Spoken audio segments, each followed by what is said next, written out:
दीपक जो होता है ना, दीपक भी तैयार हो, बाती भी तैयार हो, घृत भी तैयार हो, तो अंधकार को भगाने में समय लगता ही नहीं है। परंतु दीपक का भी पता नहीं है, बाती का भी पता नहीं है, घृत का भी पता नहीं है। सचमुच में कहा जाए तो न विवेक वैराग्य उदय हुआ, न अंतःकरण शुद्ध हुआ, न तत्व की जिज्ञासा, न श्रोत्रिय ब्रह्मनिष्ठ महापुरुषों के सानिध्य में पहुंचकर वेदांत विचार किया।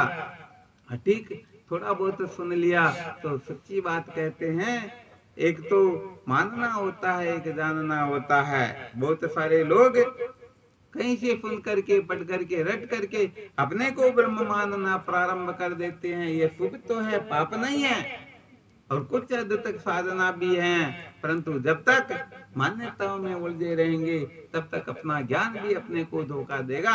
इसलिए मानने से काम नहीं चलता है, जानने से काम चलता है। तो जानना कैसे? हमारे महापुरुषों ने जिस प्रकार से तत्व का साक्षात्कार किया उसी प्रकार से हमें भी करना होगा।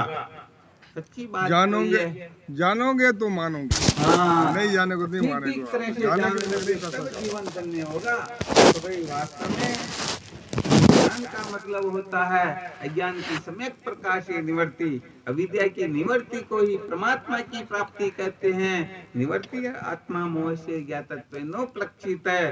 तो देखना चाहिए कि अविद्या की निवृत्ति हुई या नहीं हुई। यदि अविद्या की निवृत्ति नहीं हुई तो अपने को ज्ञानी समझना ये कोरी मूर्खता ही है। अरे भाई, ये तो हम स्वयं जानते हैं। अब सचमुच में हम संसार को सत्य प्रिय रमणीय समझते हैं या नहीं? अंतःकरण की जो वृत्तियां हैं, इन वृत्तियों से अपने को सुख दुख होता है या नहीं?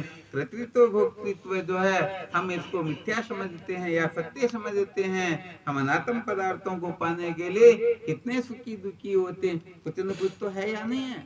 अरे भगवान कृष्ण गीता जी के दूसरे अध्याय के 55वें श्लोक से अंतिम श्लोक तक उन महापुरुषों का वर्णन करते हैं। 14वें अध्याय के अंतर्गत 19वें श्लोक से अंतिम श्लोक तक और 12वें अध्याय के अंतर्गत 13वें श्लोक से लेकर के अंतिम श्लोक तक ऐसे जीवन मुक्त महात्माओं के, जिनको सचमुच में ब्रह्म तत्व का